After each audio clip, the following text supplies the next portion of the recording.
Good morning, my dear students. In a tutorial நம்ம integral definite integral பார்ப்போம். இதுக்கு முன்னாடி indefinite integral பார்த்துருக்கோம். various methods டிஸ்கஸ் பண்ணியிருக்கோம்.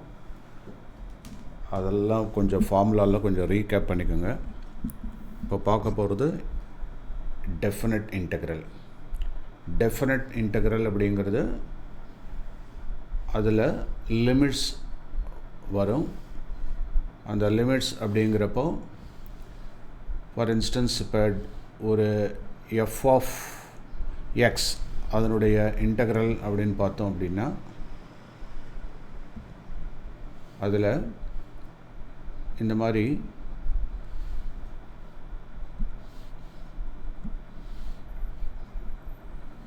மாதிரி பேட்டர்னில், அதாவது that is integral between the limits a and b, அது லிமிட்டோட வரும். உள்ள ஃபங்க்ஷன் f of x ன்னு இருக்கு, of dx. இதை இன்டெகிரேட் பண்ணுறப்போ இதனுடைய ஆன்டி டெரிவேட்டிவ் அப்படிங்கிறது தான் இங்கே f. நாம் என்ன பண்ணணும், இந்த f ஃபைனல் வேல்யூ முதல்ல போட்டுக்கணும், of b. அதுக்கப்புறம் மைனஸ் f of a போட்டுட்டு சப்ஸ்டியூட் பண்ணி என்ன வேல்யூ வருதோ அதை எடுத்துப்போம். இதில் definite integral as the limit of a sum அப்படின்ற ஒரு கான்செப்ட் இருக்குது. அதே மாதிரி பை சப்ஸ்டிடியூஷனில் எப்படி பண்ணுறது அப்படிங்கிறதையும் நம்ம பார்ப்போம். ஓகேவா? ஸோ முதல்ல இதை நோட் பண்ணிக்கோங்க. ஃபஸ்ட்டு நான் சின்ன சின்ன வீடியோ கிளிப்பிங்காக அனுப்புகிறேன். I think that will be convenient to you. Okay,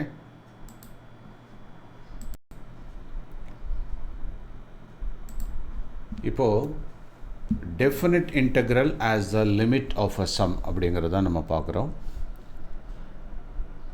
இதில் எக்ஸ் ஆக்சிஸ் அதில் பார்த்தோம்னாக்கா X axis and Y axis அதை பேஸ் பண்ணி we have a curve like this, இப்படி போகுது. ஸோ இந்த QS அப்படிங்கிற கர்வை நம்ம எடுத்திருக்கோம். and that is represented by y is equal to f of x. இப்போது இந்த q அப்படிங்கிற பாயிண்ட்டு அந்த இடத்துட்ட வந்து p, அதுதான் எக்ஸோட பாயிண்ட். அதில் a வந்து x is equal x is 0, x not அப்படின்னு வருது. ஒரு particular இன்டர்வலில் a is equal to x 0. அதே மாதிரி bன்ற இன்டர்வல் அதில் வந்து xn அப்படின்னு எடுத்துட்டோம்னாக்கா அப்போ இங்கே குட்டி குட்டியாக நிறைய இருக்கும், x1 x2 x3 x4 x5 extra extra, இல்லையா?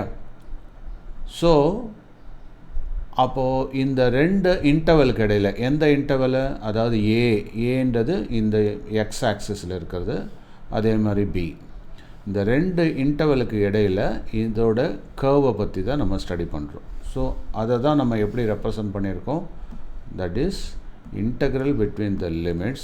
அதாவது பிட்வீன் த லிமிட்ஸ் அப்படிங்கிறது இந்த இடத்துட்ட ஏக்கும் பிக்கும் இடையில் ஆன் எக்ஸ் ஆக்சிஸில் ஃபார் எஃப் ஆஃப் எக்ஸ் அப்படிங்கிறத இண்டிகேட் பண்ணுறோம். இந்த லைன் நமக்கு வந்து இப்போ y is equal to f of x அப்படின்ற ஒரு கர்வு, இதுதான் ஒரு கர்வை ரெப்ரசன்ட் பண்ணுறோம். நல்லா புரிஞ்சுக்கோ. இப்போ என்னென்னா இதுக்கு கீழே உள்ள ஏரியாவை தான் நம்ம எவால்யூவேட் பண்ணுறோம்.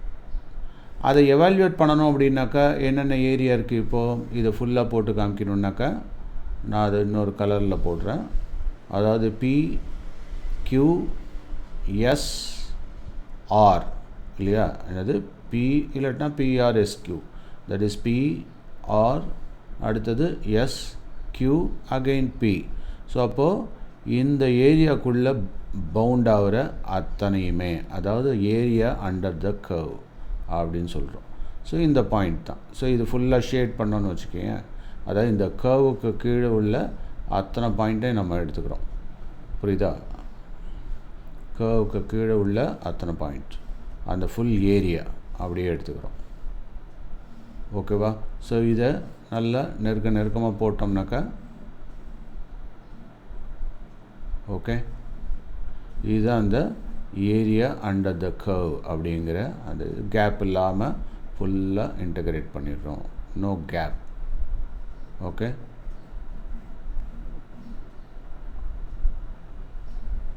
இதை தான் நம்ம என்ன சொல்கிறோம், ஏரியா அண்டர் த கர்வ்ன்ற கான்செப்ட் வந்து இப்போ புரியும்னு நினைக்கிறேன்.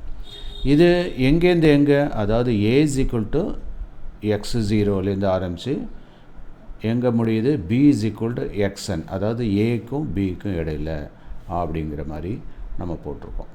புரியுதா? இங்கே கோஆர்டினேட்ஸை தான் எக்ஸ் அண்ட் ஒய் கோஆர்டினேட்ஸ் அப்படிங்கிறத சொல்லியிருக்கோம். ஓகே,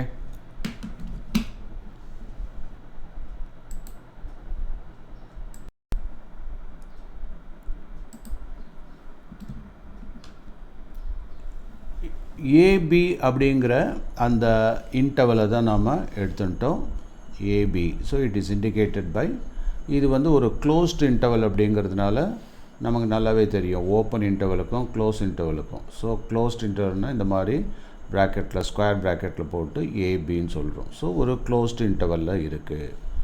அடுத்தது இது உள்ள எத்தனை இன்டர்வல்ஸ் இருக்குது, எத்தனை சப் இன்டர்வல்ஸ் இருக்குது அப்படின்னு பார்த்தா ஏகத்துக்கு இருக்குது இல்லையா, ஏகத்துக்கு இருக்குது.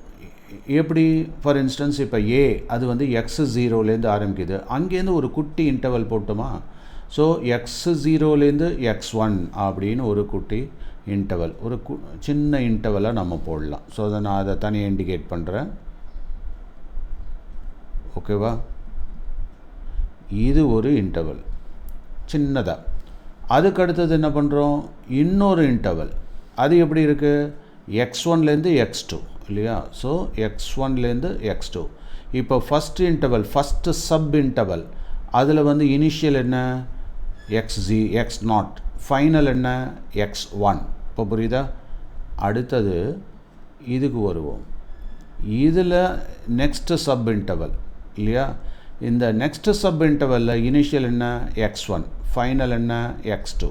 I hope now you should be able to understand இல்லையா. இது மாதிரி போயிட்டே இருக்கும்ல. ஓகே, ஸோ அந்த பக்கம் போகிறப்போ அது xn is equal to bன்னு போயிடுது. இது நல்லா புரிஞ்சுக்காது. இப்போ நான் என்ன பண்ணுறேன்னாக்கா, இந்த சப் இன்டர்வலை எப்படி இண்டிகேட் பண்ணுறேன் அப்படின்னா, அதாவது இந்த ஃபஸ்ட்டு சப் இன்டர்வலை எப்படி பண்ணியிருக்கேன், that is x0 x1 x0 x1. அதை அந்த ரெலவெண்ட் கலர்லேயே நான் இங்கே இண்டிகேட் பண்ணுறேன். So that you should be able to understand. இப்போ புரியுதா? அதாவது இந்த இன்டர்வல். ஓகே, நெக்ஸ்ட்டு x1லேருந்து x2 interval, that is indicated by this brown color இல்லை. எப்போதுமே நீங்கள் புக்கில் கூட இப்படி வச்சு நீட்டாக படிக்கலாம், அழகாக வரும் அது. ஓகே, அதாவது இந்த சப் இன்டர்வல். ஓகே, இது மாதிரி அடுத்தது என்ன வரும், x2 to x3, x3 to x4, x4 to x5, அந்த மாதிரி 6 இன்டர்வல் இருக்கிற மாதிரி வச்சுப்போம் இல்லையா. அப்போ XR, அதுக்கு முன்னாடி உள்ளது என்ன இருக்கும், XR -1. நமக்கு எவ்வளோன்னு தெரியாது, அதனால் R அப்படின்னு வச்சுருக்கோம் இல்லையா. அப்போது லெட் மீ சே x0, x1, x2, x3 அப்படி போய் லெட் மீ சே x10.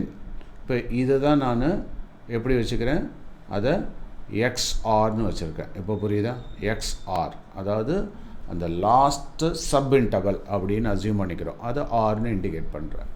அதுக்கு முன்னாடி உள்ளது என்னவாக இருக்கும், x9 தானே. அதை தான் நம்ம என்ன பண்ணுறோம், இங்கே ஜென்ரலைஸ் பண்ணுறப்போ XR -1. இப்போ புரியுதா?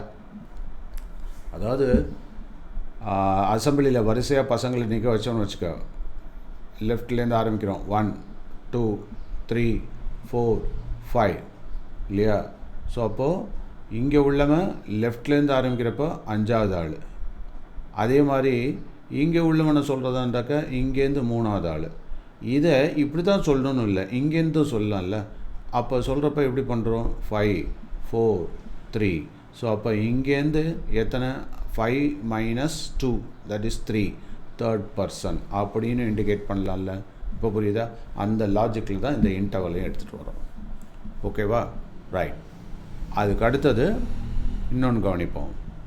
இப்போது நான் ஏற்கனவே சொன்ன மாதிரி இந்த இன்டர்வல், அதாவது XR -1, XR அப்படின்ற ஒரு இன்டர்வல் இருக்கும்ல, அதை நான் எடுத்துக்கிறேன் இங்கே இல்லையா. அது அந்த இன்டர்வல் எங்கே இருக்குது, இங்கே இருக்குது. இப்போ இந்த இடத்துக்கிட்டலாம் வந்தால் பார்த்தா ஒன்றும் பிரச்சனையே இல்லை. ஆனால் இங்கே வரப்போ என்னென்னா, இது ஒரு ஃபுல் ஸ்கொயர் ரெக்டாங்கிள் ஏரியாவாக நான் எடுக்கிறப்போ இந்த இடத்துல உள்ள ஏரியா வந்து அஃபெக்ட் ஆகுது. அதை நான் கட் பண்ணணும். ஸோ அப்போ டயகனலாக தான் நான் எடுக்க முடியும். அப்போ நான் என்ன பண்ணுறேன், எல்லோடு நிறுத்திக்கிறேன். நல்லா கவனிச்சுக்குவீங்க. ஸோ இந்த இடத்துல என்ன பண்ணுறேன், இந்த ஏரியா இப்போ இதில் போட சொன்னாக்கா ஸ்மாலஸ்ட் இன்டெக்ரல்னாக்கா நான் என்ன பண்ணலாம், ஒரு ரெக்டாங்கிள் ஏரியான்னு சொல்லிடலாம். ஆனால் இங்கே போக போக போக அதனுடைய இது வந்து இது டிஃப்ரென்ஸ் இருக்கும். ஸோ அப்போது இந்த இடத்துல என்னது, இது வரையில் தான் வருது. நல்லா கவனிக்கணும். அப்போ இங்கே ஒரு குட்டி ட்ரையாங்கிள் ஃபார்ம் ஆகுது. அப்போது நாம் எப்படி சொல்லலாம் இதை, அதாவது area of ABLC rectangle and area of the triangle CLD that represents the area under the portion of the curve CD. இப்போ புரியுதா? Okay, right. அந்த மாதிரி நம்ம போக அது இப்போ என்லார்ஜ் ஆகிட்டே இருக்கும் இல்லையா. அடுத்தது xn -1 xn எடுக்கிறேன். xn -1 அப்படிங்கிறது என்ன, அல்டிமேட், அதாவது ஃபைனல் இன்டர்வலுக்கே போயிடுறேன். ஃபைனல் இன்டர்வல், அந்த வைட் இன்டர்வல் இருக்குல்ல, மெயின் இன்டர்வல், அதில் ஃபைனல், அது பி. அதுக்கு முன்னாடி உள்ளது எப்படி சொல்லலாம், எப்படி இந்த சப் இன்டர்வலில் வந்து எக்ஸ்ஆர் அண்டு எக்ஸ்ஆர் -1 சொன்னோமோ அதே மாதிரி இதையும் சொல்லலாம்ல, புரியுதா? அப்போ b = xn அப்படின்னு வச்சுக்கிட்டோம்னா, நல்லா கவனிச்சுக்கோ, b = என்னது, xn அப்படின்னு வச்சுட்டா, அப்போ xnக்கு முன்னாடி நான் இந்த இடத்துல ஒரு லைன் ஒன்று போட்டுக்கிறேன். அதாவது இதுதான் என்னோட xn -1 அப்படின்னு எடுத்துட்டா, அப்போது ஏரியா அண்டர் த கர்வ் அப்படிங்கிறது எப்படி இருக்கும், நான் என்ன பண்ணோம், இங்கே ஒரு ரெக்டாங்கிளை போடணும்.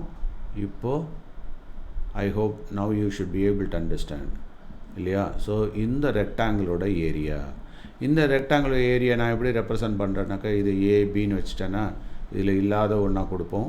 Let us having a GHI இல்லையா. அப்போது இந்த ஏரியா அண்டர் த கர்வ் அப்படிங்கிறது என்னது, that is rectangle area GHIR and இங்கே ஒரு குட்டி ஏரியா இருக்கே அதையும் சேர்க்கணும். இப்போ புரியுதா? அப்போது triangle area HIS. Got it. So இந்த மாதிரியே நம்ம எடுத்துகிட்டு போகிறோம், புரியுது? ஸோ அப்போது இந்த இன்டர்வலுக்கு அப்போது x0 அப்படிங்கிறது இந்த இடத்துல A ஆகிடுது.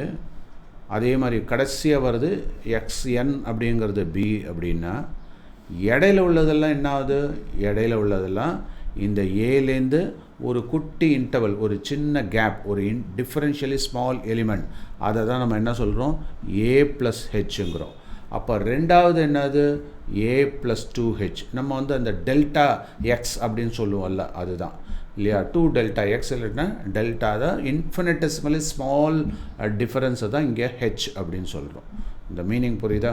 ஸோ இதை இப்படி, அதாவது ஹெச்ங்கிறது நீ எப்படி எடுத்துக்கணுன்னா நல்லா புரிஞ்சுக்கோ, h = டெல்டா எக்ஸ் அப்படின்னு எடுத்துக்கலாம். அப்போ எப்படி ரெப்ரசன்ட் பண்ணுறோம், x1 அப்படிங்கிறது எப்படி இருக்கும், x0லேருந்து ப்ளஸ் டெல்டா எக்ஸ் போயிருக்கு இல்லையா, small infinitesimally small uniform difference. So அப்போ அந்த இடத்துல ப்ளஸ் அப்படின்னு போட்டு நான் சொல்ல முடியும். இப்போ புரியுதா? ஸோ அப்போ இந்த இடத்துல எப்படி ஆகுது, தட் இஸ் இந்த இன்டர்வலை சொல்கிறதா இருந்தாக்கா x0, அதாவது நான் சொல்கிறது எங்கேனாக்கா x1ல் சொல்கிறது எப்படி பண்ணலாம், x1 அப்படிங்கிறது எப்படி சொல்லலாம், தட் இஸ் a, ஏன்னா அந்த இடத்துல a தான் x0. So you can put x0 + h, that is x0 plus என்ன போடலாம், delta x, that is x0 which is nothing but a plus delta x. So different ஸ்டைலில் போடலாம், ஒன்றும் இஷ்யூஸே கிடையாது. நீ அந்த லாஜிக் புரிஞ்சதுனாக்கா ரொம்ப ஈஸி.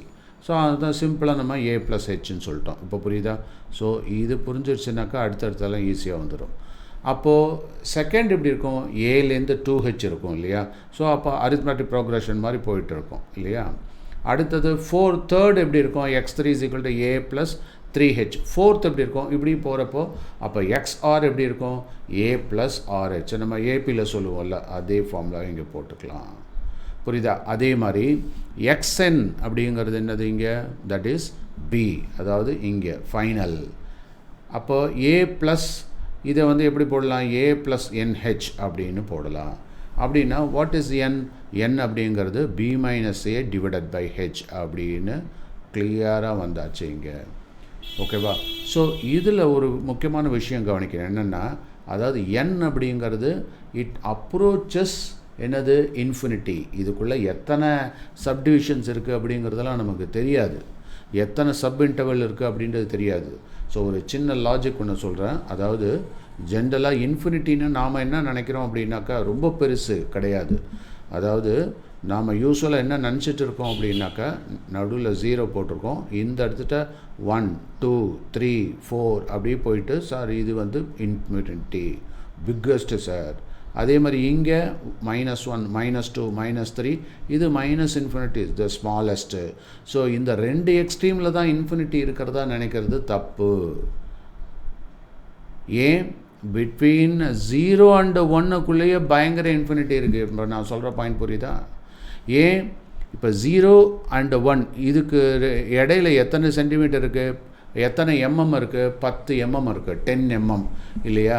எத்தனை அப்படியே டிமினிஷ் பண்ணிட்டு போயிட்டே இருந்தோம்னாக்கா இன்னும் போயிடும் இல்லை அது. ஸோ பாயிண்ட், அதாவது ஒரு டிவிஷன் இந்த இடத்துல போடணுன்னாக்கா 10/1 எப்போதுமே சென்டிமீட்டர் இப்படி போட்டு வச்சுப்பான். ஸ்கேலில் பார்த்தீங்கன்னா தெரியும், சென்டிமீட்டர் இப்படி இருக்கும். இது 5 சென்டிமீட்டர், இது 6 சென்டிமீட்டர். அப்படின்னா இடையில எத்தனை சப்டிவிஷன்ஸ் இருக்கும்? நடுவில் ஒரு பிக்கர் பாயிண்ட் கொடுத்துருப்பான், அதுதான் 5.5 இல்லையா? அப்போது 10 டிவிஷன்ஸு சேர்ந்தது. இந்த 10 டிவிஷன்ஸுன்றது எம்எம்ஐ பேஸ் பண்ணி இருக்குது இல்லையா? இப்போ இதுவே இன்னும் கொஞ்சம் கூட கம்மி பண்ணலாம்ல. 10 டிவிஷனாக ஏன் 100 டிவிஷன் போடக்கூடாதா? போடலாம். 1000 டிவிஷன் போடக்கூடாதா? போடலாம். அப்போ ஒவ்வொரு பாயிண்ட்டு என்ன வரும்? இப்போ 10 டிவிஷன் போட்டதுனால எனக்கு இந்த ஃபஸ்ட் பாயிண்ட் என்னது? 5 10 டிவிஷன் 1/10 தட் இஸ் 0.1. இதே நான் 100 பிரிச்சிருந்தா 0.01, 1000 போட்டிருந்தாக்கா 5.001 இல்லையா? 10,000 போட்டிருந்தானாக்கா 5.0001 லைக்வைஸ் இட் கோஸ். அப்போ இது மைன்யூட்டாக போகிறதுக்கு சான்ஸ் இருக்குல்ல. அப்போ இந்த இன்டர்வல் அப்படிங்கிறது n நம்பர் ஆஃப் இன்டர்வல்ஸ் வரலாம் இல்லையா? அதை தான் அந்த n அப்படிங்கிறத இங்கே இன்ஃபினிட்டி, அதாவது இன்ஃபினிட்டியை அப்ரோச் பண்ணுது அப்படின்னு சொல்கிறோம். புரியுதா? இன்ஃபினிட்டியை அப்ரோச் பண்ணுது. இருந்தாலும் சார் இன்ஃபினிட்டி அப்படின்னாலே ஃபினிட்டு, அப்படின்னா முடியறதுக்கு சான்ஸ் இருக்குது. பட் இந்த இடத்துல என்ன சொல்கிறோன்னா it has not reached infinity, just before the infinity. இப்போ புரியுதா? அதை தான் இந்த இடத்துல சொல்கிறோம். அடுத்தது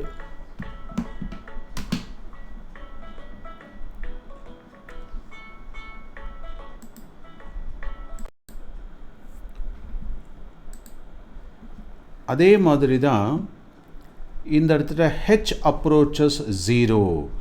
h approaches 0 அப்படின்னா என்ன அர்த்தம்?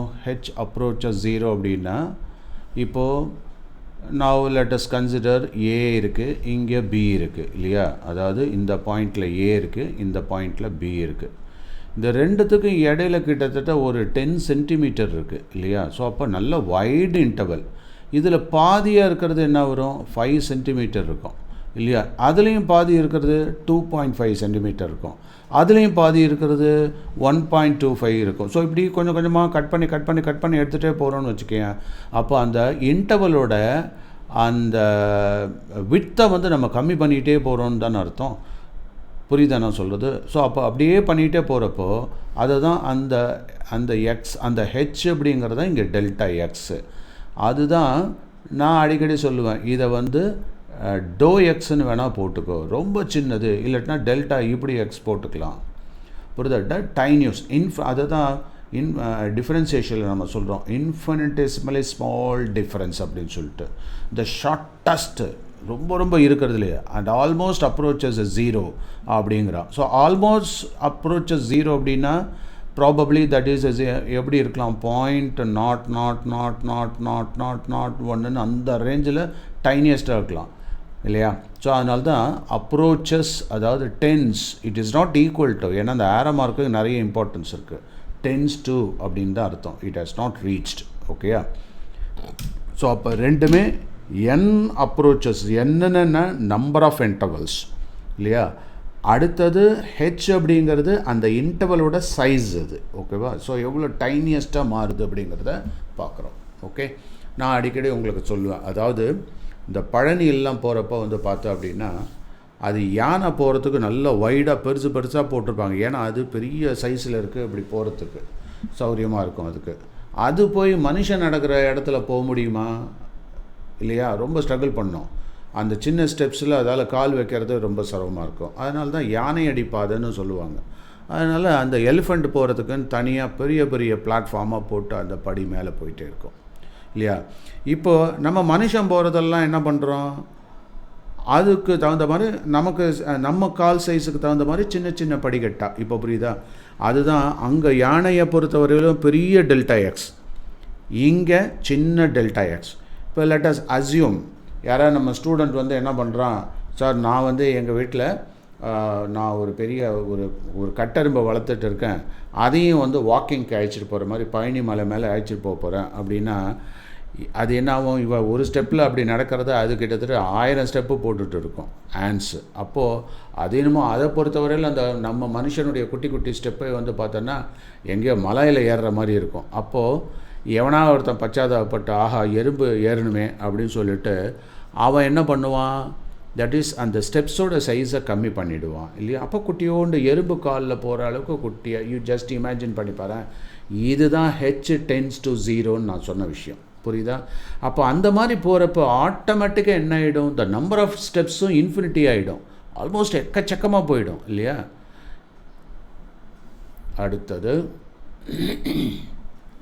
இந்த பாயிண்ட்டுக்கு வருவோம். The region PQSQP under the consideration is the sum of n subregions. அப்போது இந்த இடத்துல நான் ஏற்கனவே சொன்ன மாதிரி இந்த பெரிய அந்த பீக் அந்த கர்வுக்கு கீழே உள்ள ஏரியாவை கால்குலேட் பண்ணணும் அப்படின்னா இந்த சின்ன சின்ன ரெக்டாங்கிள் ஏரியாவில் கால்குலேட் பண்ணணும். புரியுதா? அதெல்லாம் ஆட் பண்ணிட்டாக்கா எனக்கு வந்துடும். அதை தான் இங்கே லாஜிக்காக சொல்கிறோம். என்ன சொல்கிறோம், the region PQSPR. ஓகேவா? இது வந்து என்னது, the sum of n subregions. இப்போ புரியுதா? ஏன்னா n number of subregions வந்தாச்சு. அப்போது அது எதுக்கு இடையில டிஃபைன் பண்ணியிருக்கோம், it is defined on the sub intervals. எப்படி போகுது, XR -1லேருந்து XR where R is equal to 1 2 3n அப்படின்னு வருது. தென் அப்போது ஏரியா ஆஃப் ரெக்டாங்கிள் ABLC அப்படிங்கிறது, ABLC எங்கே இருக்குது பாரு, தட் இஸ் ABLC இல்லையா? So ABLC, area of rectangle ABLC is less than the region ABCDCA அப்படிங்கிறான். இல்லையா? ABDCAன்றது எது, அதுதான் நான் போட்டு காமிச்சேன். ABDCA அதை விட இது கம்மியாக தானே இருக்குது. இப்போ நான் இந்த ஸ்கொயர் கட் பண்ணல, அதே மாதிரி தான். ஸோ அப்போ அங்கே ஒரு ட்ரையாங்கிள், குட்டி ட்ரையாங்கிள் ஏரியா விட்டு போயிடுது, அதனால தான் அது டிமினிஷ் ஆகிடுது. இல்லையா? ஸோ அப்போது that is less than the rectangle ABDM. ABDMனா என்ன பாரு, ABDM. இப்போ ஒரு பெரிய ரெக்டாங்கிள் இருக்குது. இதை நான் மறுபடியும் உங்களுக்கு போட்டு காமிக்கிறேன்.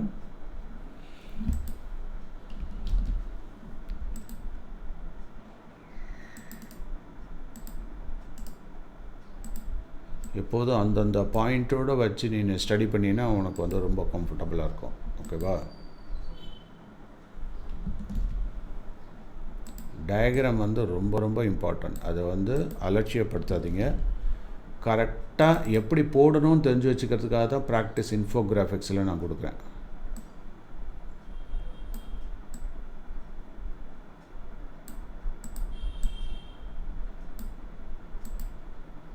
ஓகேவா? நவ் இப்போ கவனி, இதில் அவன் என்ன சொல்கிறான், த ரீஜியன் PQSQP அப்படின்னு சொல்லியிருக்கான். ஸோ நம்ம அதை இண்டிகேட் பண்ணலாமா? PQSQP எங்கே இருக்குது, தட் இஸ் PQSQPங்கிறது இங்கேருந்து ஆரம்பித்து இங்கே இங்கே இங்கே full area under the curve. Okay right. இப்போ நம்ம பார்க்க போகிறது area of the rectangle. Area of the rectangle இப்போ இந்த இதில் பார்க்குறோம். ஏரியா ஆஃப் த ரெக்டாங்கிள் ABLCன்றான். ABLC எங்கே இருக்குது, ABLC இதோடு முடிஞ்சிடுதா? அப்போது நான் ஏற்கனவே சொன்ன மாதிரி இந்த ரெக்டாங்கிள் மட்டும்தான் நாம் பேசுகிறோம். இப்போ புரியுதா? அடுத்தது that is less than the area of என்னது ABDCA. ஸோ அப்போ ABDCA இங்கே வேறு இருக்குது. ஸோ அதை விட இது கம்மி தானே, புரியுதா? ஸோ அதை நான் ஒரு இன்னொரு இதில் அந்த ட்ரையாங்கிள் ஒண்டியும் சின்னதாக இப்படி போடுறேன். இப்போ புரியுதா? இப்போ போட்டாக்கா இது ஃபுல்லாக இப்படி எடுத்துப்போம். இந்த ட்ரையாங்கிளை விட இந்த எல்லோ, அதாவது இந்த yellow rectangle area is less than the ABDCA, அதாவது ட்ரையாங்கிளோட சேர்ந்த அந்த ஏரியாவோட கம்மியாக இருக்குது. அது இன்னும் எப்படி கம்மியாக இருக்குது அப்படின்னாக்கா, ஓவராலாக பார்த்தோம் அப்படின்னாக்கா தட் இஸ் இங்கே வருது பாரு. இப்போ புரியுதா? ஓகே, அதை விட இன்னும் கம்மியாக இருக்குது. எதை விட? தட் இஸ் ABDM இந்த எண்டில், புரியுதா? ஸோ அதை விட கம்மியாக இருக்குது அப்படிங்கிற. அப்போ நாம் இதை எப்படி அட்ஜஸ்ட் பண்ணுறது? இது ஒரு முக்கியமான ஒரு லாஜிக் இல்லையா நமக்கு? ஓகே, ரைட், இதை பார்ப்போம். இப்போது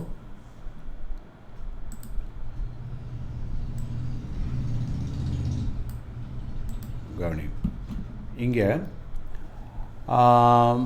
XR மைனஸ் 1. XRனால் நம்ம என்ன பார்த்தோம்? அதாவது ஒரு ஃபைனல் சப் இன்டர்வல்னு பார்த்தோம். அப்புறம் அதுக்கு முன்னாடி உள்ளதை எப்படி இண்டிகேட் பண்ணுறோம்? XR மைனஸ் 1ன்னு சொல்கிறோம். அது வந்து எப்படி இருக்கும்? தட் ஆல்மோஸ்ட் அப்ரோச்சஸ் 0 அப்படிங்கிற மாதிரி இருக்குது.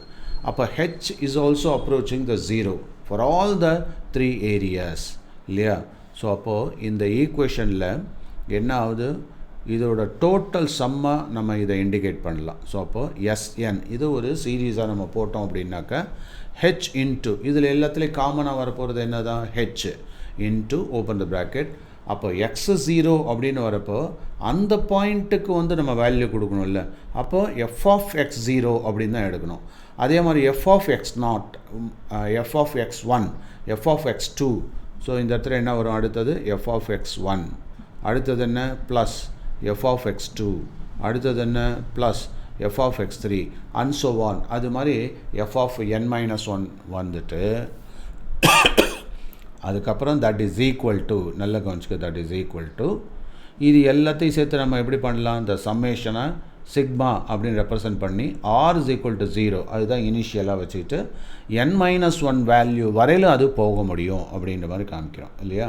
ஆஃப் f(xr) அப்படின்னு எடுத்துக்கிறோம். ஸோ இந்த சம்மேஷனை, பெரிய சம்மேஷனை நம்ம சிம்பாலிக்காக இப்படி ரெப்ரசன்ட் பண்ணி, இந்த ஸ்டாட்டிஸ்டிக்ஸ் எல்லாம் நம்ம பண்ணுவோம்ல அதே மாதிரி தான். தென் SN அப்படின்னா H இன்ட்டு, இப்போது f(x0)ல் எடுக்கிற மாதிரி f(x1), f(x2), f(x3), அப்புறம் f(xn) அப்படின்னு எடுக்கிறேன் இல்லையா? முதல்ல வந்து n-1ன்னு எடுத்துகிட்டு போகிறேன். இப்போது n அப்படின்னு எடுத்துருக்கேன். So this is equation 2, this is equation 3. இப்போ என்ன ஒரு ஜிமிக் பண்ண போகிறோம் அப்படின்னா, இதை அப்படியே நம்ம இங்கே கொண்டு வந்துடுறோம். இதில் SN இதெல்லாம் வந்து என்ன சொல்கிறோம்? That is the sum of areas of all lower rectangles and upper rectangles. இது எல்லாமே sum of lower rectangles and upper rectangles அப்படின்னு எடுத்துகிட்டு வரோம். சம் ஆஃப் லோயர் ட்ரையாங்கிள்ஸ்னா, லோயர் ரெக்டாங்கிள்னா என்ன? இப்போ இதை எடுத்துப்போமா? இது தான், அதாவது இந்த ABLC அதுதான் என்னது? ரெக்டாங்கிளாக பண்ணுறோம். அதுக்கு மேலே உள்ளது என்னது? இது லோயர் ரெக்டாங்கிள். இதே மாதிரி மேலேயும் வந்துக்கிட்டே இருக்கும்ல, அது பேர் என்ன? ஸோ அதை வேணால் டிஃப்ரெண்ட் கலரில் போட்டோம் அப்படின்னாக்கா that will be what? the upper rectangle. ஓகேவா? புரியுதா? So sum of lower rectangle and sum of upper ரெக்டாங்கிளை இப்படி ரெப்ரசன்ட் பண்ணியிருக்கோம். Okay, so over the sub intervals, over ஒவ்வொரு இதுலேயும் இப்படி மாதிரி வந்துகிட்டே இருக்கும் இல்லையா? சப் இன்டர்வல்ஸ்ன்றது என்ன? x0 to x1, x1 to x2 அப்படி இல்லையா? ஸோ அப்போ சப் இன்டர்வல்ஸ் அது எங்கேருந்து எங்கே ஆரம்பிக்குது? தட் இஸ் இப்போ இந்த இடத்த பொறுத்த வரையிலும் XR அண்டு XR-1 அது ஸ்பெஷலாக இண்டிகேட் பண்ணுறோம். ஸோ அப்போது இந்த இடத்துல ஒரு இந்த ஃபஸ்ட் ஈக்குவேஷனில் ஒரு இன்இக்வாலிட்டி, அதாவது அந்த லெஸ் தென் அப்படிங்கிற மாதிரி நம்ம பார்த்தோம் இல்லையா? அதாவது ரெக்டாங்கிள், அதுக்கப்புறம் அந்த ட்ரையாங்கிளோடு சேர்த்த ரெக்டாங்கிள், அப்புறம் ஓவரால் ரெக்டாங்கிள் அப்படிங்கிறத பார்த்தோம். ஸோ ஒவ்வொன்றும் இன்இக்வாலிட்டியே இருக்குது அப்படிங்கிறத பார்த்துட்டு இப்போது ஆர்பிட்ரரியாக இந்த சப் இன்டர்வலை நம்ம என்ன பண்ணலாம் அப்படின்னாக்கா ஏரியா ஆஃப் த ரீஜன் பிக்யூஎஸ்கியூபியை விட கம்மி தான் அப்படிங்கிறத நம்ம எடுக்க முடியும் இல்லையா. இந்த குட்டி குட்டி இதெல்லாம் எஸ்என் அப்படிங்கிறதெல்லாம் புரியுதா. அண்ட் ஓவராலாக என்னாகும், எல்லாத்துக்கும் சேர்த்து அந்த எஸ்என் இருக்குல்ல இல்லையா, அப்பர் ரெக்டாங்கிள் சொல்லிட்டு, ஸோ அதை விட கம்மியாக தான் இது இருக்க முடியும் புரியுதா. ஸோ ஓவராலாக சேர்த்து அது கம்மியாக தான் இருக்க முடியும் இல்லையா. எஸ்என் அப்படிங்கிறது என்னது, எஸ்என் அப்படிங்கிறது இந்த குட்டி குட்டி சப் இன்டர்வலோட ஏரியா. கேபிட்டல் எஸ்என் அப்படிங்கிறது என்ன, ஓவராலாக இருக்கக்கூடிய ஏரியா புரியுதா. ஸோ இதை விட இந்த குட்டி குட்டி இன்டர்வலில் உள்ள ஏரியா வந்து கம்மியாக இருக்கும், எதை விட ஓவராலாக பெரிய ஏரியாவை விட கம்மியாக இருக்கும். ஸோ அப்படி தான் நம்ம எடுத்துக்கணும் பெருசு பெருசாக. ஸோ அப்போது என் இஸ் அப்ரோச்சிங் த என்னது இன்ஃபினிட் ஸ்ட்ரிப்ஸ், எத்தனை நிறைய இருக்கும் இது மாதிரி. ஸோ அப்போ எவ்வளோ நேரவாக நான் இந்த யானைப்படி சொன்னேன்ல, யானைப்படி மனுஷப்படியானப்போ நேரம் வச்சா அதை மனுஷப்படி எறும்பு படியாச்சுனாக்கா இன்னும் நேரம் ஆகிடும். அப்போது அதுக்கு தகுந்த மாதிரி நம்பர் ஆஃப் ஸ்டெப்ஸ் பயங்கரமாக இன்க்ரீஸ் ஆகும். அதை தான் நான் ஒரு எக்ஸாம்பிளாக நான் சொன்னேன். I hope now narrower the steps, the number of steps will be increasing. அதுதான் n approaches infinity அப்படின்னு சொல்கிறோம். ஸோ இந்த லாஜிக் புரியுதா. ஸோ இதை தான் நாம் சிம்பாலிக்காக லிமிட்ஸை பேஸ் பண்ணி எப்படி சொல்லலாம், limits SN with n tends to infinity. இந்த nன்றது என்ன, the number of small intervals. இப்போ புரியுதா. So that is equal to limit sn, அதுக்கப்புறம் n approaches infinity, that is equal to, அதாவது இது எல்லாம் சேர்ந்தது இந்த பெரிய ஏரியான்னு சொல்கிறது இந்த குட்டி குட்டி ஏரியாலாம் சேர்ந்தது தான் இல்லையா. அதாவது இந்த ஏரியாண்டத கர்வ் அப்படிங்கிறது இவ்வளோ பெரிய ரெக்டாங்கிள் ஏரியா அப்படிங்கிறது which is nothing but இந்த சின்ன சின்ன ரெக்டாங்கிள்லாம் சேர்ந்தது தான். அதை தான் இந்த ரெண்டாவது டேர்ம் இண்டிகேட் பண்ணுது. அடுத்தது area of the region, area of the region PQSP. So இது ஃபுல்லாக இல்லையா. அதனால தான் ஏரியா அண்டர் த கர்வ் அப்படிங்கிறத ரெப்ரசன்ட் பண்ணுறதுக்கு இந்த மாதிரி சின்ன சின்ன அடிஷன்ஸாக கொண்டு போகலாம். Okay,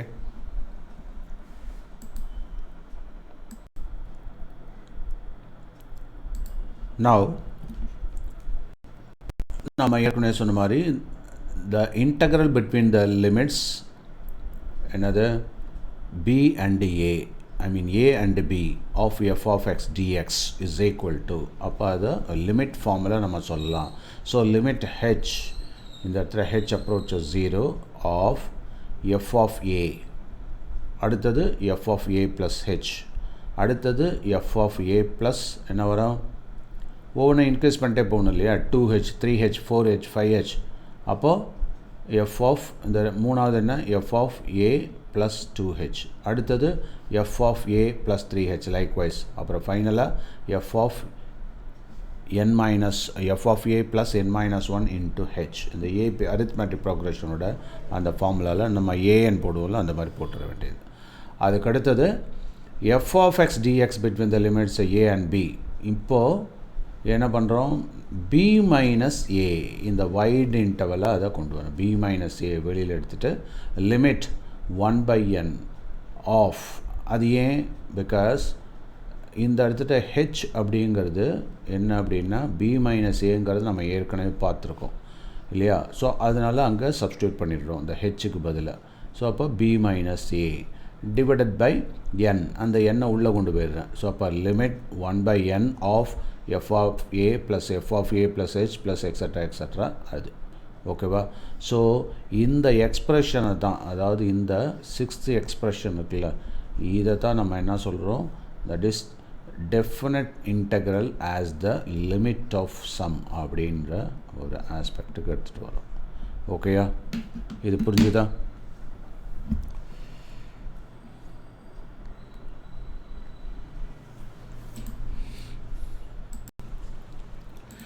Now let us look at this example problem. Find integral between the limits of 0 and 2. So இதில் a அப்படிங்கிறது என்னது 0, b அப்படின்னா 2. What is the f of x? Here the f of x is equal to that is x squared plus 1. f of x is equal to x squared plus 1. So இதை வந்து நாம் evaluate பண்ணணும். எந்த method adapt பண்ணி? இந்த limits of a some நம்ம இப்போ இதுக்கு முன்னாடி டிஸ்கஸ் பண்ணதை பற்றி. ஸோ அதுக்கான சொல்யூஷன் நம்ம ஏற்கனவே போட்டு வச்சுருக்கோம். என்னது? Integral between the limits a and b f of x dx is equal to b minus a into limit n tends to infinity of 1 by n into f of a plus f of a plus h plus etc. f of a plus n minus 1 of h. இதில் ஹெச்சோட value நம்ம ஏற்கனவே தெரியும் இல்லையா? That is b minus a. So முதல்ல அதை நம்ம solve பண்ணி வச்சுப்போம். ஸோ a என்னன்னு சொன்ன 0, b வந்து 2, அப்போது 2 minus 0 divided by இந்த இடத்துல n எவ்வளோன்னு தெரியாது, அதை அப்படியே போட்டுக்க வேண்டியதான். So it means 2 by n. So அதை தான் நம்ம இந்த இடத்துல b minus aக்கு பதிலாக என்ன பண்ணுறோம்? 2வை இங்கே சப்ஸ்டியூட் பண்ணிடுறோம். மற்றதெல்லாம் உங்களுக்கு சப்ஸ்டியூஷன் தெரியும். ஸோ f of aக்கு பதிலாக என்ன போடுறோம்? 0. அடுத்தது f of என்ன பண்ணுறோம்? a plus h. So a plus h அப்படிங்கிறப்போ இங்கே என்னாவது? That is 2 by n. ஏன் 2? அது புரியுதா? a plus h அப்படிங்கிறது ஏன்னா because we already know a இல்லையா? நல்லா புரிஞ்சுக்கிறது a. அடுத்தது என்னன்னு சொல்லியிருக்கோம்? a plus hன்னு சொல்லியிருக்கேன் இல்லையா? என்னது? a plus hன்னு சொல்லியிருக்கேன். a வந்து இங்கே 0ன்னு கொடுத்துட்டான். h எவ்வளோ கண்டுபிடிச்சிருக்கோம்? 2 by n. So 2 by n. அப்போ a plus hங்கிறது வெறுமனே 2 by n. அதுதான் f of 2 by n. இது மாதிரி ஒவ்வொன்றுத்துக்கும் போட்டுகிட்டே வரணும். நான் ஏற்கனவே சொன்னல எது எதுக்கெலாம் வரணும்? a plus h, a plus 2h, a plus 3h இப்படி போயிட்டே இருக்கும். ஸோ ஒவ்வொன்றுத்துக்கும் நம்ம சப்ஸ்டியூட் பண்ணி போட்டே வரணும் இல்லையா? ஸோ அப்போ போடுறப்போ நமக்கு இந்த 2 by இப்போ இந்த வேல்யூஸ் வருது 2 by n, அதுக்கு அடுத்தது 4 by n, அதுக்கு அடுத்தது எக்ஸட்ரா. அப்புறம் 2 into a, இந்த formula a plus n minus 1, a 0ன்றதுனால அப்போ வெறுமனே 2 minus 1 இங்கே h. ஸோ அதோட value 2 into n minus 1 all divided by n அப்படிங்கிறதான் போடுறோம் இங்கே. இப்போது so 2 limit 1 by n of என்ன பண்ணுறோம்? 1 இந்த இடத்துட்ட தட் இஸ் அதோட வேல்யூ சப்ஸ்டியூட் பண்ணுறோம் இல்லையா? எக்ஸ் ஸ்கொயர்ட் ப்ளஸ் 1 இங்கே. ஸோ அந்த வேல்யூ சப்ஸ்டியூட் பண்ணி போடுறோம். ஸோ அப்போது ஏன்னா எக்ஸுங்கிறது இங்கே எப்படி இருக்குது? That is f of x அப்படிங்கிறது என்ன உனக்கு ஏற்கனவே தெரியும். எஃப் ஆஃப் எக்ஸ் அப்படிங்கிறது நல்லா புரிஞ்சுக்கோ. F of x is equal to what? X squared plus 1. புரியுதா? ஸோ அப்போ இந்த ஃபஸ்ட்டு வேல்யூவில் என்ன இருக்குது? அப்போ அது நம்ம f of 2 by n. So substitute பண்ணிப்பார் எஃப் ஆஃப் 2 by n. இதை சைடில் ஒர்க் அவுட் பண்ணிக்கணும் நீ. ஸோ இஸ் ஈக்குவல் டு அப்போ என்ன வரும்? 2 by n whole square that is 2 square n square plus 1. So அதுதான் ஓகேவா? அதே மாதிரி ரெண்டாவது f of 4 by n. So 4 by n பண்ணுறப்ப என்ன பண்ணலாம்? F of 4 by n 4 by n is equal to x square plus 1. So இந்த இடத்துல 4 square plus divided by n square plus 1 அவ்வளோதான். அதுதான் அங்கே போட்டிருக்கான். ஸோ அது மாதிரி எக்ஸ்டெண்ட் ஆகிட்டே இருக்கும். அதுவும் இதே வேல்யூ தான். ஓகேவா? நவ் இப்போது இதில் எல்லா இடத்துலையும் 1 வந்து ரிப்பீட்டடாக வருதா? ஸோ அதனால் அது எத்தனை 1 வரும்? n நம்பர் ஆஃப் ஒன்ஸ் வரும். ஸோ அதனால தான் 1 + 1 + 1 + அப்படிங்கிறது n டேர்ம்ஸ் இது வரும். ஃபார் இன்ஸ்டன்ட் 1000 டேர்ம்ஸ் வந்துன்னு வச்சுக்கேன். உடனே 1000 × 1 1000 அப்படிங்கிறது மறக்காமல் போடணும். என்ன அந்த 1 அப்படிங்கிறத எலிமினேட் பண்ணிடாது. ஸோ 1 + 1 + 1னா n நம்பர் ஆஃப் ஒன்ஸ் இங்கே வரும் இல்லையா? அப்போ n நம்பர் ஆஃப் ஒன்ஸ்னால் என்னன்னு போடலாம் இல்லையா? Plus 1 by n square. எதெல்லாம் ஸ்கொயர் இருக்கோ 1 by n ஸ்கொயர் நான் ஃபேக்டர் இது பண்ணுறேன். அதாவது அதில் ஜிசிடி எடுத்துக்கிறேன். ஸோ அந்த ஜிசிடி எடுத்து வெளியில் போட்டுட்டு மற்றதெல்லாம் உள்ளே கொண்டு போயிடுறேன். ஸோ 1 by n ஸ்கொயர்டு எல்லாத்துலேயும் காமனாக இருக்குது. அப்போ உள்ளே இருக்கிறது 2 ஸ்கொயர்டு 4 ஸ்கொயர்டு எக்ஸட்ரான்னு போயிட்டு இருக்கு இல்லையா? அதுக்கப்புறம் நான் ஏற்கனவே சொன்ன மாதிரி that is n number of 1ங்கிறதுனால அதை என்னன்னு வச்சாச்சு. அப்புறம் 2 ஸ்கொயர்டு n ஸ்கொயர்டு அப்படின்னு வெளியில் எடுத்துட்டோம்னாக்கா அப்போ 1 ஸ்கொயர் + 2 ஸ்கொயர்டு எக்ஸட்ரா அப்போ n - 1 ஹோல் ஸ்கொயர்டு வரும். ஸோ நமக்கு வந்து சீரீஸில் இந்த மாதிரி ஃபார்முலா இருக்குது. அதை அப்படியே சப்ஸ்டியூட் பண்ணலாம். So n - 1 n × 2n - 1 whole divided by 6. Okay, இதெல்லாம் அப்படியே ரீட்டைன் பண்ணிக்கலாம். ஸோ இதோட ஃபார்முலா நான் நேற்றுக்கு அந்த சீரீஸ் ஃபார்முலா ஞாபகம் வச்சுருந்தா தான் உங்களுக்கு முக்கியம். ஏற்கனவே வந்து நான் அந்த 1 + 2 + 3க்கு நான் நேற்று டிஸ்கஸ் பண்ணப்போ கூட ஒரு சின்ன சிம்பிளஸ்ட் இதெல்லாம் +1ல் நீங்கள் படிச்சிருப்பீங்க. என்னன்னு இருந்தாக்கா இப்போ n × n - 1 டிவைடட் பை 2. அதே மாதிரி 1 square + 2 square + 3 square plus 4 squared extra, அப்போது n ஸ்கொயர்டு அப்படின்னு வந்தா இல்லையா? ஸோ அதுக்கான ஃபார்முலா தான் இது. ஸோ n-1 வந்ததுனால n-1 போட்டிருக்கோம், அவ்வளோதான். ஓகேவா? ரைட். ஸோ அப்போது இந்த இடத்துட்ட 1/n, இங்கே n 4/n ஸ்கொயர்டு, இது சால்வ் பண்ணிக்க வேண்டியது. நவ் இந்த n ஸ்கொயர்டு இங்கே n இருக்குது. So we can 1/n. இங்கே என்ன ஆகுது? n + 2 × n-1, அப்புறம் 2n - 1. ஏன் இங்கே சால்வ் பண்ணுறோம் நம்ம? அதாவது 2 2s are 4, இங்கே 3 2s are 6. அப்போ 2/3ன்னு கொண்டு வந்துட்டோம். ஸோ ரிமைனிங் டேர்மை போட்டாச்சு. இந்த n வந்து இங்கே n ஸ்கொயர்ட் கேன்சல் பண்ணிட்டோம், அதனால் வெறுமனை n வந்தாச்சு. ஸோ ஃபர்தராக இது ரெடியூஸ் பண்ணிட்டோம் இல்லையா? அதுக்கப்புறம் நமக்கு லிமிட்ஸ் எப்படி போடுறதுன்னு தெரியும். ஸோ இப்போ 2 × limits n tends to infinity அப்படிங்கிறப்போ, அப்போ அந்த இடத்துல என்ன ஆகுது? இங்கே 1 ப்ளஸ் அதுக்கப்புறம் 1/3, ஐ மீன் 2/3, அதுக்கப்புறம் ஆஃப் 1 - 1/n, ஆஃப் 2 - 1/n போட்டு தென் 2 வேல்யூ கண்டுபிடி. ஸோ ஃபைனலாக 14/3. ஸோ இதுதான் இந்த இன்டெக்ரலோட வேல்யூ. இப்போ இதை ஒரு கிராஸ் வெரிஃபை பண்ணி பார்க்கலாம். எப்படி? அதாவது நாம் இங்கே ஒரு ஈக்குவேஷன் பார்த்தோம் இல்லையா? என்ன போட்டிருந்தோம்? x² + 1 இருக்குது. இந்த x² + 1 நாம் என்ன பண்ணலாம்? ரெகுலராக நான் ஏற்கனவே சொல்லி தந்த மெத்தடில், அதாவது integral between the limits a and b, f(x)ன்றது இந்த இடத்துல x² + 1 ஆஃப் dx அப்படின்றதுனால அது ரெண்டாவது பிரித்து கூட எழுதலாம். ஸோ அப்போ இன்டெக்ரல் அதனால தான் இதை சேஃபாக தனித்தனியாகவே ஸ்ப்ளிட் பண்ணி எழுதுங்கன்னு சொல்லுவேன். ஸோ a b இந்த இடத்துல x² dx இல்லையா? ப்ளஸ் அப்புறம் இங்கே அதே a b தென் dx அப்படின்னு போடலாம். இப்போது இன்டெகிரேஷன் பண்ணுறப்ப என்ன ஆகும்?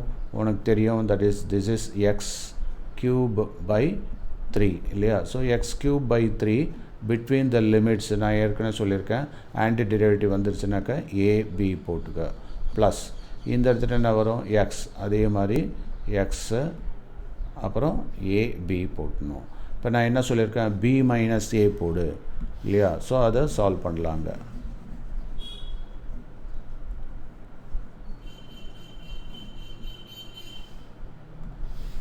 இப்போ எடுத்தாக்கா தட் இஸ் ஈக்குவல் டு, இங்கே என்ன பண்ணலாம்? பிக்கு பதிலாக, ஐ மீன் எக்ஸுக்கு பதிலாக பின்னு சப்ஸ்டியூட் பண்ணி போடலாம். ஸோ ஏபியோட வேல்யூ நம்மள்கிட்ட இருக்குது. ஸோ ஏபி வேல்யூ எவ்வளோ? 0 அண்டு ஏ வந்து 0, பி வந்து 2 இல்லையா? ஸோ இங்கே ஏயோட வேல்யூ 0, பியோட வேல்யூ 2. ஸோ சப்ஸ்டியூட் பண்ணிப்போம். ஸோ அப்படிங்கிறப்போ இதை அப்படியே எடுத்துடுறேன். So let us remove this. அதுக்கு பதிலாக நாம் 0 அண்டு 2 அப்படின்னு எடுத்துக்கிறோம். ஓகேவா? ஸோ எல்லா இடத்துலையும் மாற்றிக்கோ. ஏபிக்கு பதிலாக 0 அண்டு 2. ஓகே, ஸோ சப்ஸ்டியூட் பண்ணிக்கோ.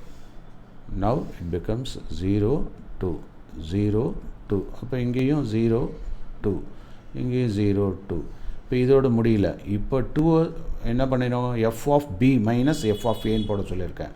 ஸோ அப்போது x பதில் 2³/3 மைனஸ் 0. ஸோ 0³/3 அப்படின்னு ஒரு வேல்யூ. இன்னொரு வேல்யூ என்ன? ப்ளஸ் எக்ஸை பேஸ் பண்ணி. ஸோ எக்ஸுக்கு பதில் 2 - 0. இப்போது இந்த இடத்துல பார்த்தோம்னாக்கா 2 அப்படின்றது 2 3 8. ஸோ 8/3 அப்படின்னு ஆகுது. இந்த இடத்துல என்ன ஆகுது? +2 வருதா? ஓகே, இப்போ என்ன பண்ணலாம்? Take LCM 3. அப்போது என்னாகும்? 8 ப்ளஸ் 3 2s are 6. அப்போது 14/3. ஸோ இந்த ரெண்டு ஆன்சரும் ஒன்றா வந்ததா? ஸோ லைக்வைஸ் எந்த மெத்தடில் போட்டாலும் உனக்கு ஆன்சர் கரெக்டாக வரணும். புரியுதா? ஸோ இதுதான் இன்டெக்ரல். அதில் ஒரு டெஃபினட் இன்டெக்ரலில் வித் லிமிட்ஸில், ஐ மீன் இன்டர்வலோட வரப்போ லிமிட்டை பேஸ் பண்ணி எப்படி சால்வ் பண்ணுறது, அதுக்கப்புறம் ரெகுலர் மெத்தடில் சப்ஸ்டியூஷன் மெத்தடில் எப்படி சால்வ் பண்ணுறது, இது ரெண்டு புரிஞ்சு வச்சுருக்கணும். ஓகேவா?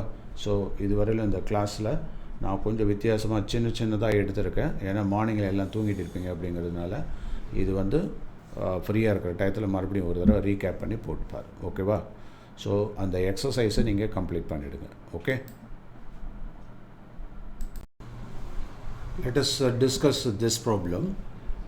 Evaluate integral between the limits 0 and 2 of e power x dx as the limit of sum.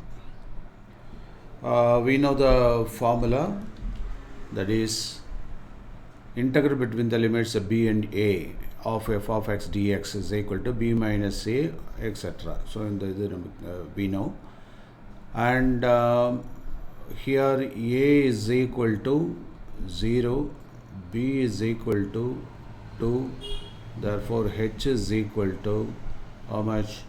2 minus 0, that is 2 by n. So this is h. Okay, right. Now let us substitute f of x dx. So instead of that, we have 0 to e power x dx, that is equal to, what is b? b is 2. So 2 minus 0, 2 into limit n tends to infinity and 1 by and n, and then of f of a. So what is f of a? Let us work out here. F of a. So what is given here? F of x is equal to e power x. So in this case, f of a, the a value is 0 here. So f of 0, is it not? So that is equal to e power 0, that is equal to 1. Okay, so we can put e power 0, that is 1. Next, then f of a plus h. A plus h, what is a? A is equal to 0. What is h? H is 2 by n. So 2 by n.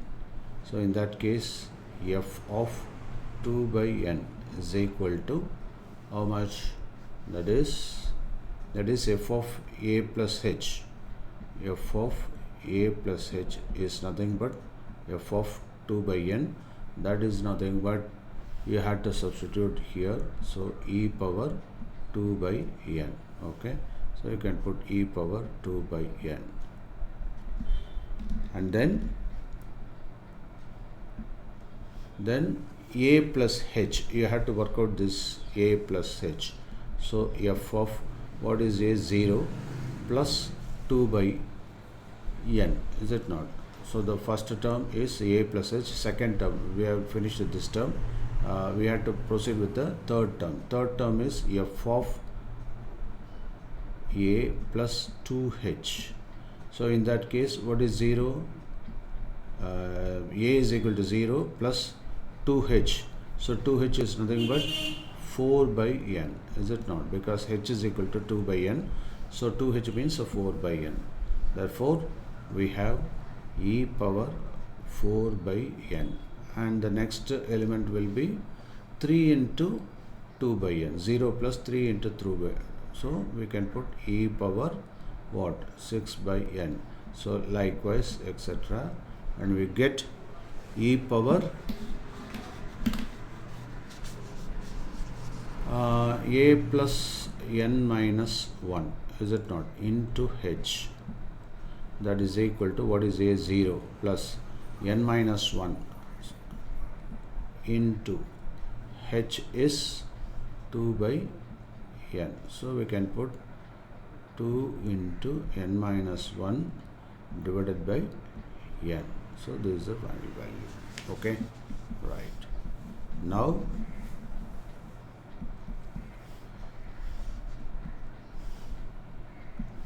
let us proceed further.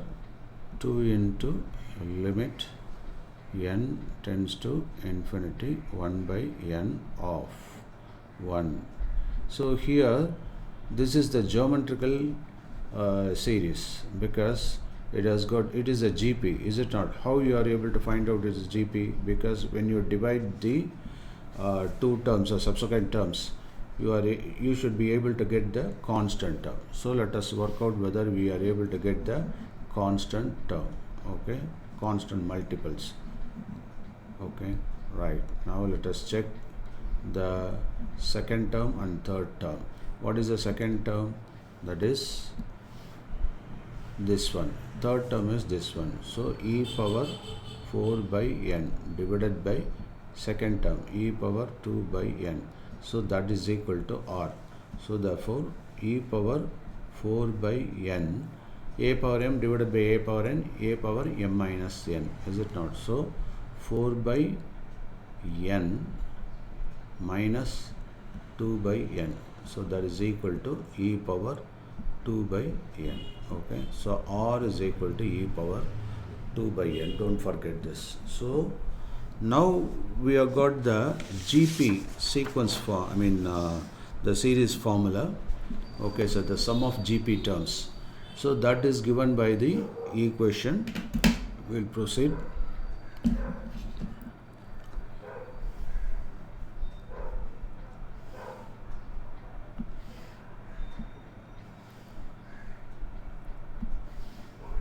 So here A is 1.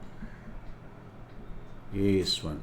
So what is the formula? So first let us write down the GP formula so that will be easier. So the GP formula, sum of GP terms.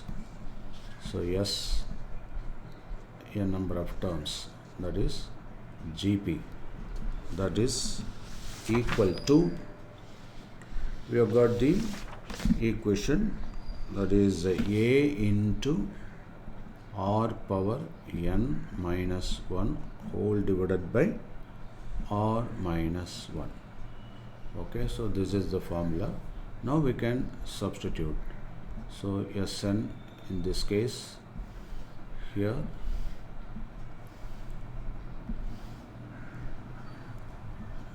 (0 to e power x dx), that is equal to 2 into then limit. And what is the equation for this?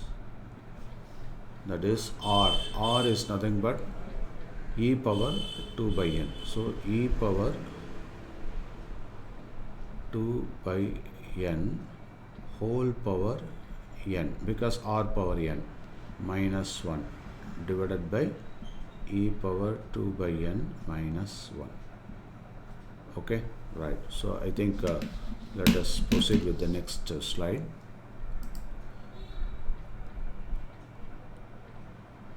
Let us copy this.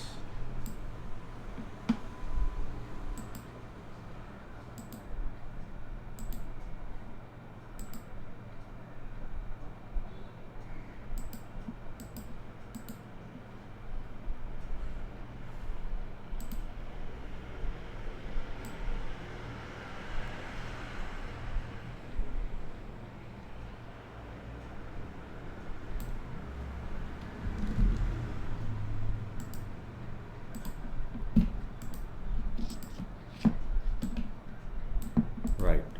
Now we have this term. Now in the limit we can put it as a 2 fractions, is it not? So 2 into limit of the numerator, that is, and this n can be cancelled, so it becomes e squared minus 1 whole divided by, and you have got 1 by n here. So 1 by n, you can put limit and then e power 2 by n minus 1 into n. So what we can do is, you can multiply and divide by, you can reciprocate this. Okay, you can write this n as 2 and limit of e power e squared minus 1 is e squared minus 1, because there is no n terms. So you can straight away put 2 into e squared minus 1 whole divided by, here limit, carefully listen, limit e power 2 by n minus 1 and this n can be reciprocated like this, 1 by n reciprocated once again it can be. So we can slightly rearrange this, and we need to get this 2 by n term. So for which what you can do, multiply and divide by 2. Okay, so simple gimmicks. So 2 into e squared minus 1 divided by, now limit, and we already know e power 2 by n is equal to h, is it not? So e power h minus 1 divided by, what is that, 2 by n, is it not, into 2 you have. Okay, so you have to retain this 2, and 2 into 1 by n is 2 by n. So 2 by n is nothing but h, so you can replace this by h. Okay, so replace this by h, so I replaced by h. Now we have got the formula e power h minus 1 divided by h is equal to 1. So in that case 2 into e squared minus 1 divided by the whole term, the limit of, that is limit of e power h minus 1 divided by h is equal to 1. So in this case the denominator becomes 1, and you have got already 2 here, so 2 can be cancelled. So the final answer is e squared minus 1. Okay.